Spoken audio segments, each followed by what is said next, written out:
Hello guys, আবারও চলে আসলাম আপনাদের সামনে একটি গোসলের ভিডিও নিয়ে, যেখানে অনেক দিন পরে পুকুরে একটু সাঁতার কাটা, একটু গোসল করা, এই নিয়ে আমি আসছি আপনাদের সামনে কিছু কথা বলতে।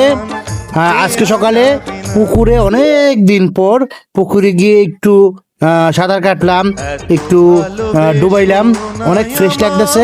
আর ভিডিওতে ছিল আপন আপন অত্যন্ত চমৎকারভাবে ভিডিওটা ধারণ করেছে। আপন আমার ক্যামেরাম্যান খুব সুন্দর ভিডিও করেছে।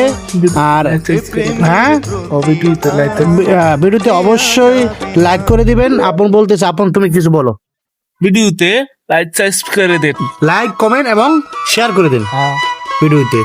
আপন তার নিজের কণ্ঠে বলছে যে ভিডিওতে অবশ্যই আপনারা লাইক কমেন্ট করে দিবেন। আর আপনারা যদি সময় থাকে গ্রামে আসেন, অবশ্যই পুকুরে এইভাবে সাঁতার কাটবেন। দেখবেন যে সাঁতার কাটলে মনও ফ্রেশ থাকে, নিজে একটু ভালো লাগে, শারীরিক ব্যায়াম হয়।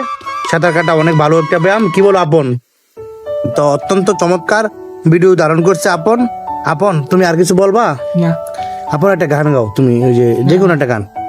তো আপন এখন গান গাবে না, সে গান গাওয়ার জন্য ইচ্ছুক না। তো ব্লগটা কেমন হয়েছে অবশ্যই জানাবেন।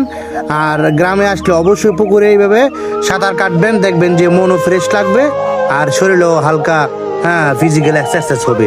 তো বন্ধুরা, আপনারা ভালো থাকবেন, এই আশাবাদ ব্যক্ত করে আজকের ব্লগ এখানেই শেষ করছি। আসসালামু আলাইকুম রহমতুল্লাহ।